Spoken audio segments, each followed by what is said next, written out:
Element tjetër është ushqimi halal, fitimi halal.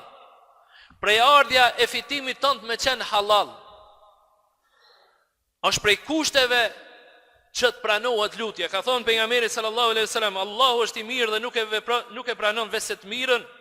Allahu i ka urdhëruar besimtarët në atë që i ka urdhëruar pejgamberët, thotë pejgamberi alayhis salam, ai ka urdhëruar të dërguarit e tij, o ju të dërguar, ushqehuni me të mira dhe punoni punë të mira, ka thonë pejgamberi sallallahu alaihi wasallam, dhe ka përmend hadithin e atij njeriu flok shprishur, i pluhrosur në shkretir, dhe i është lut Zotit, ka thonë o Zot, ndërsa ka thonë pejgamberi sallallahu alaihi wasallam, si me ja pranu Allahu lutjen atij kur ai ushqimin e ka haram, pijen e ka haram.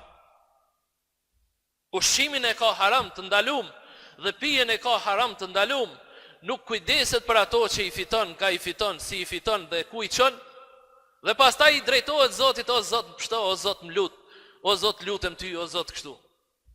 Pejgamberi alayhis salam ka thonë, nuk i pranohet këtij lutja, sepse kusht për pranimin e lutjes është që ti familjes tonë me ja çu ushqimin halal. Andaj ki kujdes ku po punon. Merë halalin. Mos i shti durt në haram.